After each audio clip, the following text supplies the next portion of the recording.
What's going on, YouTube gang? It's Melo DFS coming to you live and direct, here to give my favorite plays and also a lineup for tonight. We have Thursday night football. We have the Denver Broncos versus the Cleveland Browns. Hope everybody's having a great day. Feel free to like the video. Please subscribe to your channel. Press that bell icon to always stay notified for new videos. Let's get into these plays. We're looking at a 41 implied total in this game. Baker Mayfield is out with a shoulder injury. Also, I look into the status with OBJ as he's dealing with his injury, and then we have Landry activated from IR, in which we're not sure how many snaps. Once I get some updates, I will definitely add a pinned comment on the video and also on my Twitter, so check me out on my Twitter in my description. Get right into it. First play, Teddy Bridgewater is in a good spot here. He is now probable for tonight. He was dealing with that foot injury, but he's averaging 252.3 passing yards a game, 1.7 touchdowns with a 70 completion percentage for the season, averaging 21.4 fantasy points win away this season. And going against Cleveland, they do allow average 244 passing yards a game, 2.3 touchdowns a game to the opposing quarterbacks. So I like this play for Teddy Bridgewater for today. All right, let's go to our next play. We have Case Keenum. Great chemistry with Coach Stefanski, also with his offensive system when they were together in 2017 in Minnesota. So he has great connection here. You're going to look into this revenge narrative against Broncos. Also something to consider. Denver do allow average 242.5 passing yards a game to opposing QBs, around 1.2 touchdowns a game, 16.6 fantasy points per game. So like this play for Case Keenum. Really feel like with the lack of talent in the backfield, where Nick Chubb and Kareem Hunt are both out, he might be forced to pass in this play. So I like this spot for Case Keenum. The quarterback as well, we do have Courtland Sutton. Like him as a captain, averaging 8.8 targets, 5.5 receptions a game with 78 yards a game, 16.4 fantasy points per game, averaging 19.4 in the last 3 away games. He had 2 touchdowns in back-to-back games, averaging 12.5 targets. And Cleveland do allow an average 186.3 receiving yards a game to a receiver position, 1.5 touchdowns allowed, 42.1 fantasy points per game. So Courtland Sutton is a great play to consider at receiver, also captain position. Another play is Tim Patrick at 76, averaging 5.7 targets, 4.2 receptions a game with 3 touchdowns, averaging 14.2 fantasy points in the past 3 away games this season. Tim Patrick also in a great play to pair up with Teddy Bridgewater and the receiving core.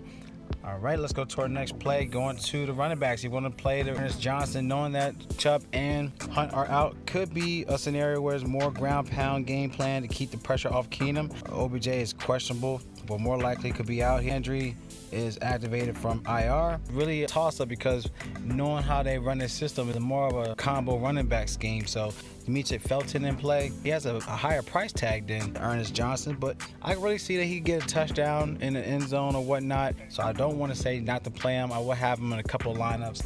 Ernest Johnson is in play, but Denver do allow average only 71 rushing yards a game to opposing running backs, around 17.6 fantasy points a game. Ernest Johnson at that value point is something to consider at 4.6.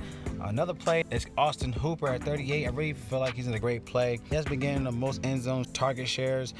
He's averaging 3.8 targets, 2.4 receptions a game, 5.6 fantasy points per game, and Denver is vulnerable in the end zone. So I like this play. If he could get a touchdown in the end zone, that's my prediction for him for today for 3.8.